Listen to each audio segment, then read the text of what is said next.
Hello, welcome to another module in this massive open online course. So, we are looking at example problems for the Fourier analysis or the Fourier transform of aperiodic signals, alright. So, we are looking at the Fourier transform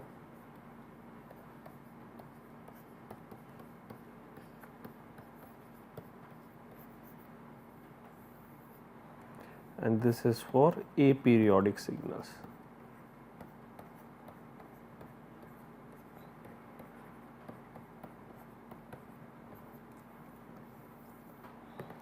Okay, so let us continue our discussion.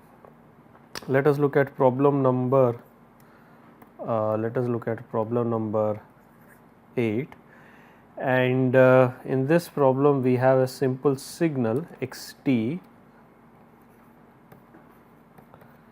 equals e raised to minus a magnitude t or modulus t for a greater than 0, and therefore, if you plot it, it is basically an exponential which is decaying on both sides. So, this looks something like this. So, this is e raised to minus mod t. So, it tends to 0 as t tends to either infinity or minus infinity, and at t equal to 0 this is unity.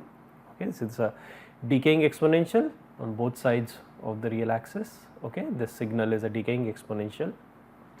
Okay, and the Fourier transform of this can be evaluated as follows, that is x of omega equals integral minus infinity to infinity e raised to minus a mod magnitude t e raised to minus omega t minus j omega t dt, which is x of omega. Now, split this into two integrals, one from minus infinity to 0, t is less than 0. So, magnitude of t is minus t.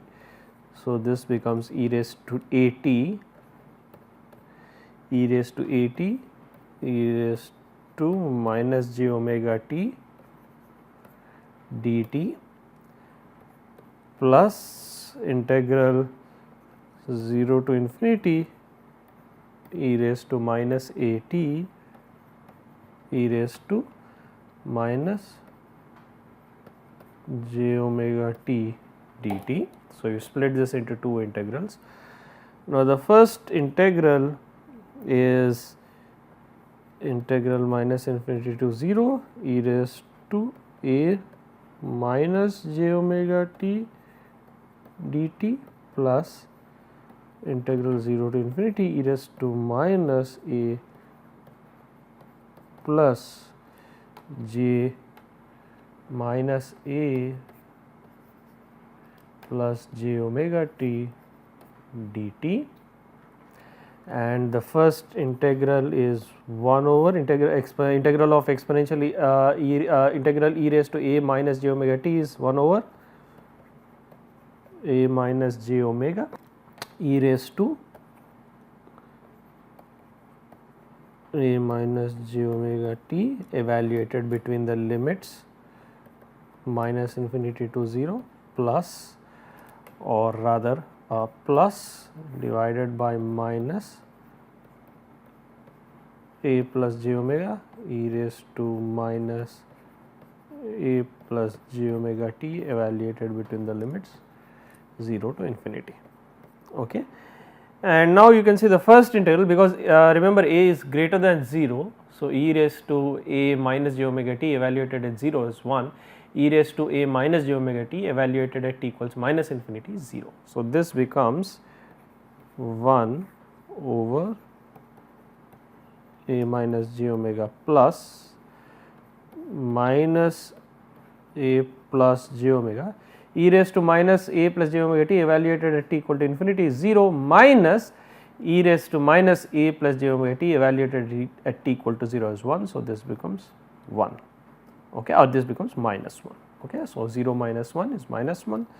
So, this finally evaluates as 1 over a minus j omega plus 1 over a plus j omega, which is a plus j omega plus a minus j omega, that is 2a over a minus j omega into a plus j omega, that is a square plus omega square. So, that is basically your the Fourier transform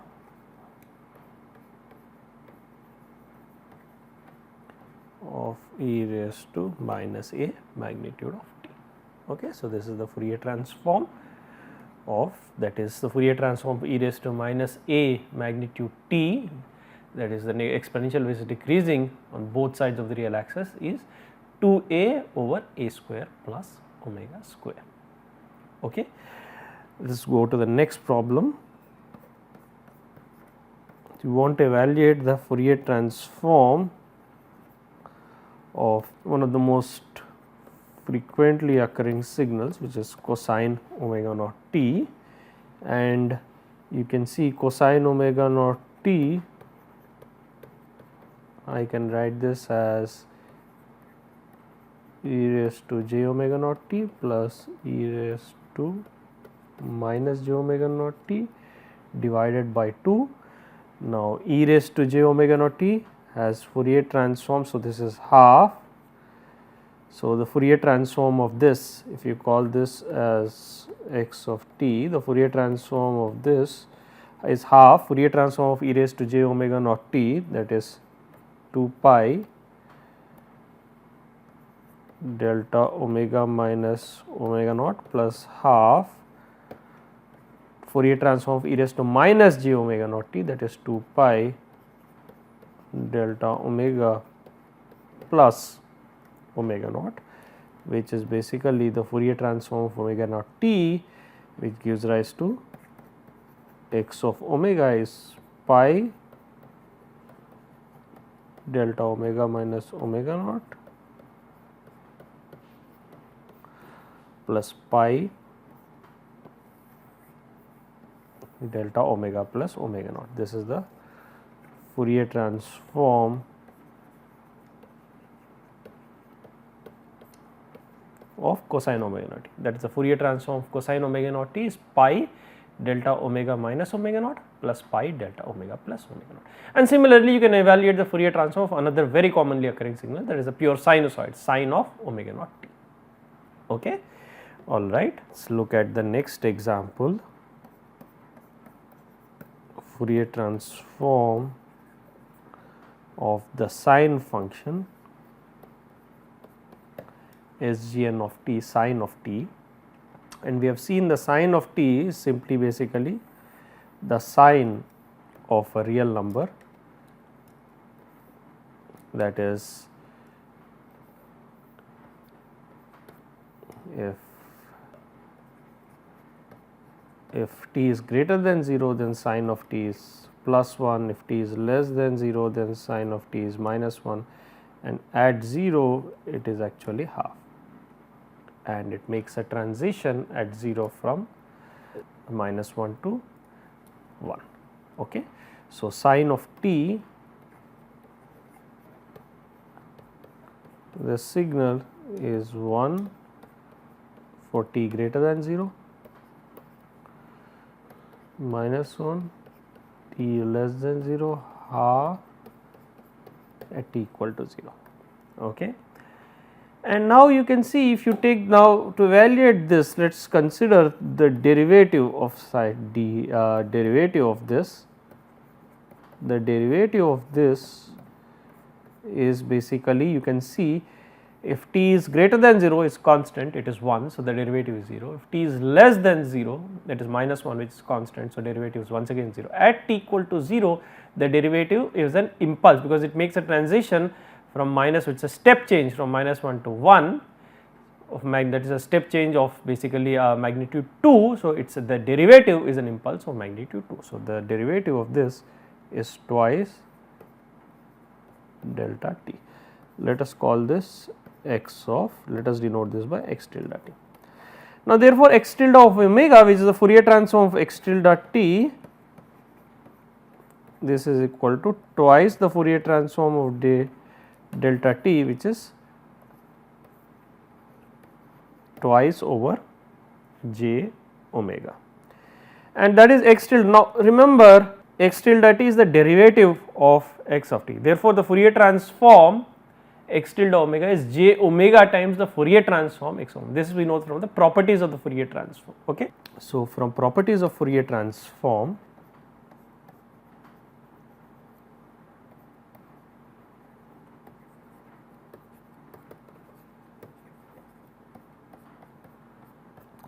so from the properties of Fourier transform, we know that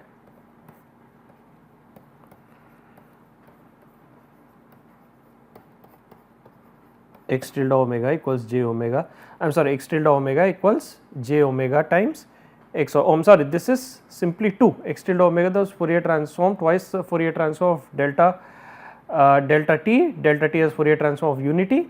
Okay. Since delta t has Fourier transform of unity, so x tilde omega is simply 2. So, x tilde omega is j omega times x of omega. So, this implies j omega times x of omega equals 2, which implies that x of omega, that is the Fourier transform of sin t, is twice 2 over j omega. So, this is the Fourier transform of sin t.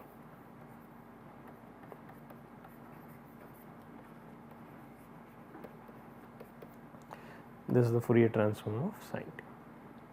Okay.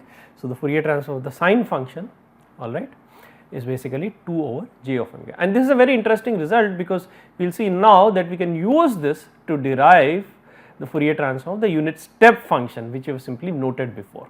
Okay. So, now we want to use this result to derive the Fourier transform of ut, that is your unit step function.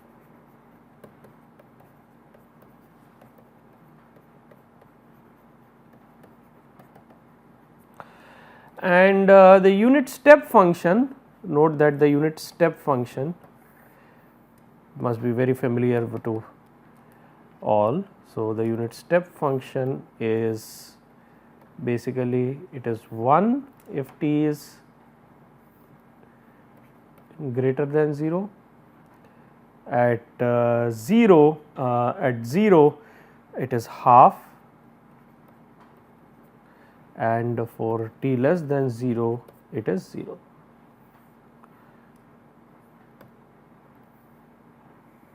So, this is the unit step function, which is basically u of t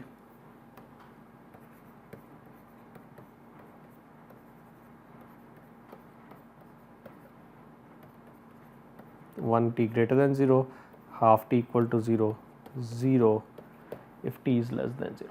Okay. Now, we want to derive the Fourier transform of the unit step function that is denoted by u of omega.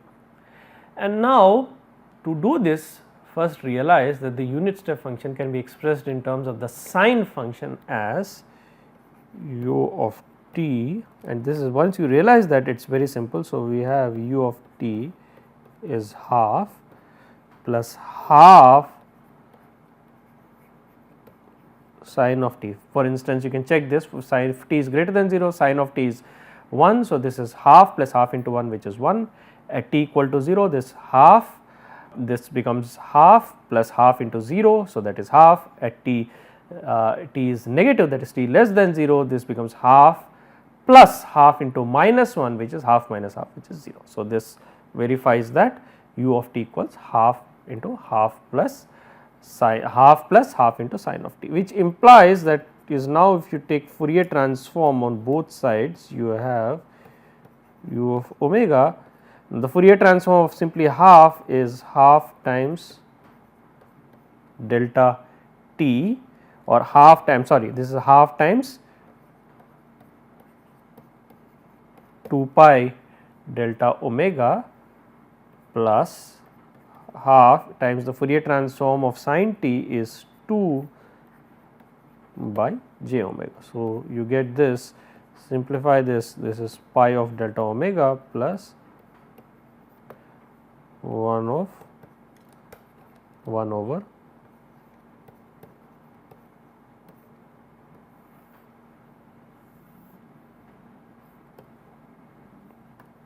1 over j omega. Okay. So, this is the Fourier transform of the unit step function.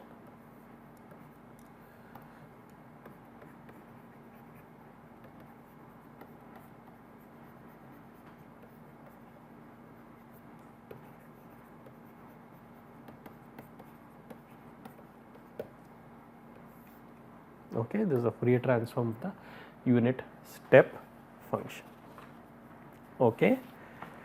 Let us now look at another interesting problem in which we want to look at a new concept that we have not seen before, that is the Fourier transform of the even. So, when we have a signal, any signal xt can be written in terms of its even and odd components, okay, that is components which exhibit even and odd symmetry respectively, and we want to express the Fourier transform, or we want to derive expressions for the Fourier transform of the even and odd components of this signal x of t.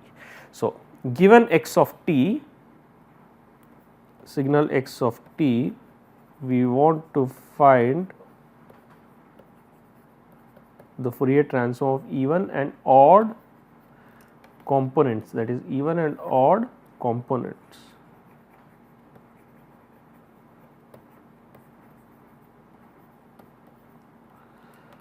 of x of t, and this is any signal x of t.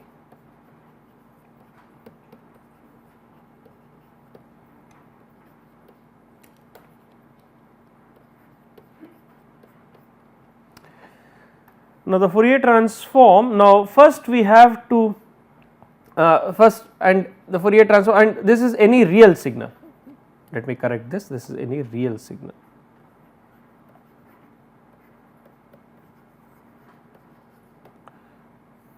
Any real signal. So, xt is a real signal, okay, and we have, let us say, x of omega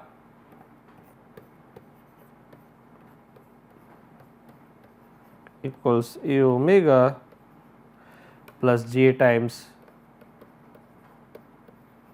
b omega, that is a omega denotes the real part of the Fourier transform,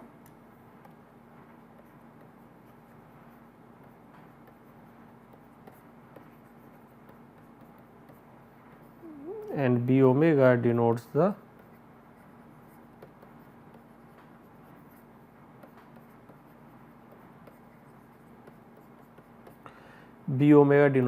imaginary part of the Fourier transform. Now, what we can show is that the Fourier transform, the even and odd components.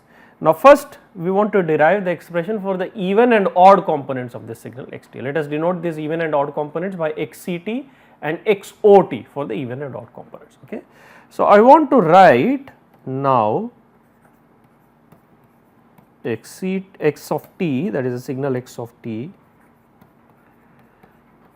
equals xct sum of the even. So, this is even component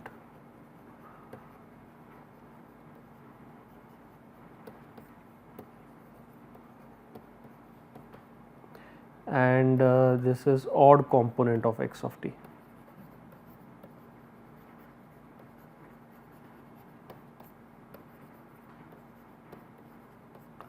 Even component and odd component of x of t.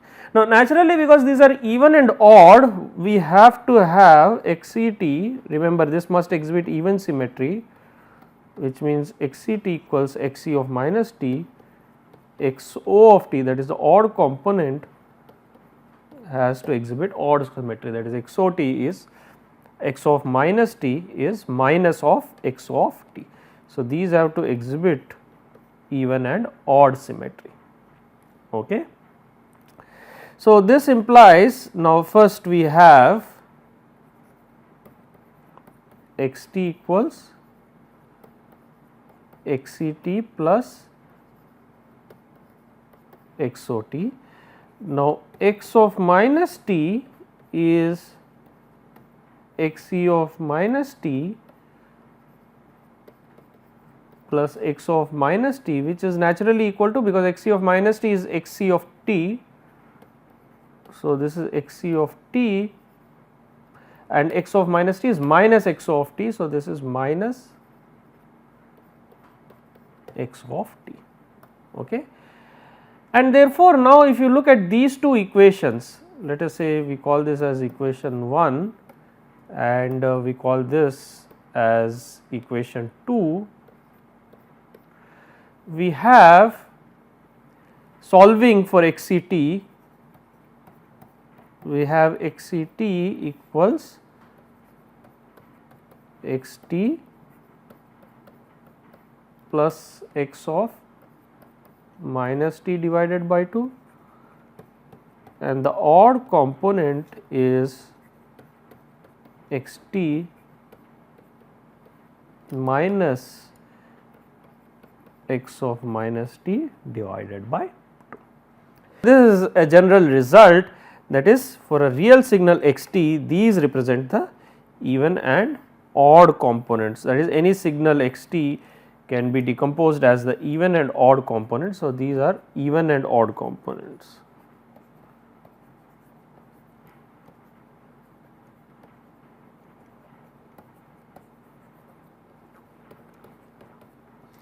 And you can verify that these x c t, that x c t is indeed even, because if you look at x c of minus t, that is x of minus t plus x of minus t, that is x of t divided by 2, which is again x c of t. Similarly, you can verify that x o t is indeed odd, and you can also verify that x c t plus x o t is indeed the signal x t.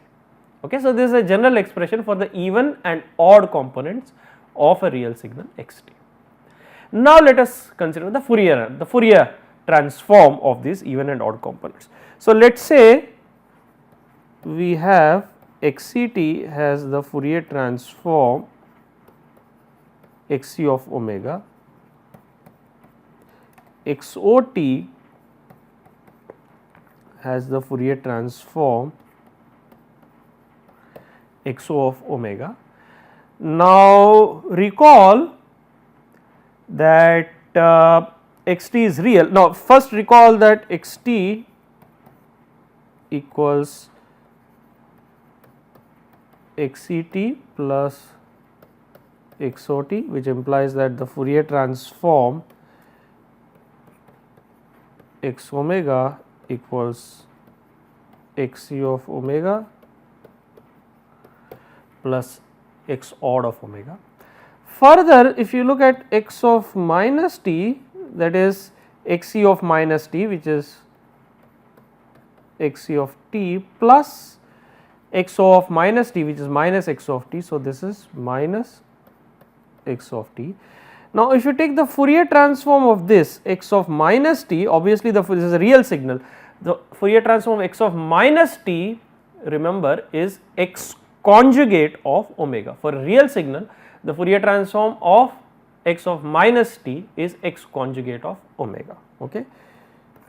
So, this is x conjugate of omega, x conjugate of omega equals, now the Fourier transform of x c t equals x c of omega minus x of omega. Okay. So, therefore, we have these two results, x of omega is x c of omega plus x of omega. Let us call this result, since we have already denoted, let us call this result 3, and let us call this x conjugate of omega is x c of omega minus x o of omega, x odd of omega, and from 3 and 4 once again we have x c of omega equals x of omega plus x conjugate of omega divided by 2. Now look at this, x of omega plus x conjugate of omega is nothing but the twice the real part of x of omega. So twice real part of x of omega divided by 2, which is the real part of x of omega, and x of omega we already defined it as a omega plus j times b omega. So the real part of x omega is a omega. So therefore this is twice real part of x omega divided by 2, which is a omega. So if x of omega is a omega plus j times b omega x e omega, that is a Fourier transform, the real part of x t is a omega, and similarly x of omega is x odd of omega is x of omega minus x conjugate omega divided by 2, which is twice j imaginary part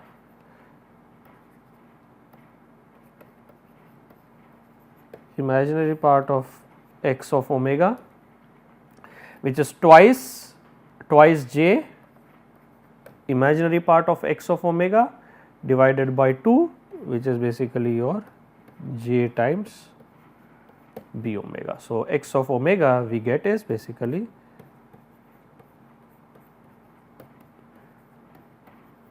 j times p of, okay, and therefore we have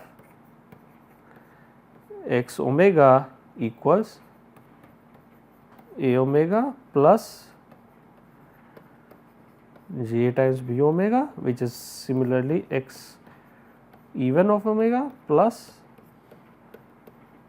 x odd of omega. So a omega is equal to x e omega and j times b omega equals x odd of omega, that is the Fourier transform of the odd component, that is the Fourier transform the odd component of this thing, okay.